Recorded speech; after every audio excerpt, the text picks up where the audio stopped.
Dulu sempat jadi orang yang anti banget ngasih anak gadget. Tapi sering berjalannya waktu, aku kok yakin ya gitu sama hadis yang bilang didiklah anakmu sesuai zamannya. Ya karena emang mereka hidup di zaman yang berbeda dengan kita dulu. Mungkin kalau misalnya dulu kita akan beranggapan bahwa gadget nih kayaknya distraksi deh buat anak gitu. Tapi sekarang tuh gadget itu justru jadi tools gitu lah, sama aja kayak pensil atau buku atau media apapun yang kita gunakan pada zaman dahulu gitu. Yang penting sih di sini tuh bukan soal gadgetnya ya, tapi bagaimana sih kebijaksanaan kita dalam menggunakannya.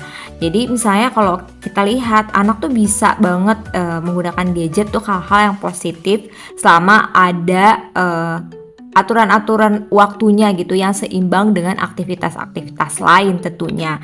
Misalnya anak bisa akses e-book, terusnya juga belajar desain grafis, editing video, dan ini kan skill yang penting banget buat masa depan ya. Bahkan anak juga bisa jadi belajar bahasa asing, coding, atau educational games yang itu semua tuh bisa ngajarin problem solving, logic, dan hal yang lainnya. Jadi ya kuncinya di balance dan supervisi.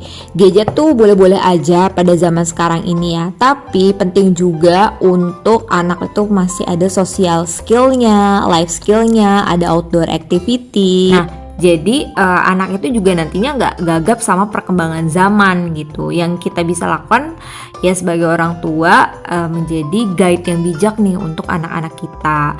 Jadi ya nggak usah demonize gadget, start educate kids how to use it wisely, karena mau nggak mau masa depan anak kita itu ada di dunia digital dan tugas kita itu mempersiapkan mereka untuk sukses di zamannya yang tentunya itu berbeda jauh dengan zaman kita dulu. Tiap keluarga itu punya rules masing-masing ya dalam manajemen waktu anak-anaknya, termasuk bagaimana alokasi penggunaan gadget.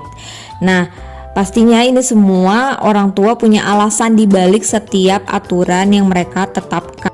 Kedepannya anak-anak kita itu akan menghadapi realitas di mana batas antara dunia fisik dan digital atau dunia virtual itu benar-benar semakin tipis ya gitu. Jadi kita lihat sekarang ada media sosial, artificial intelligence, virtual reality, dan teknologi yang bahkan nanti kedepannya kita tidak bisa bayangkan.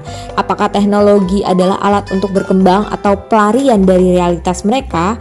Apakah mereka belajar untuk menggunakannya dengan bijak ataukah hanya reaktif terhadap setiap notifikasi? Yaitu tergantung bagaimana mereka memaknai dunia kedepannya.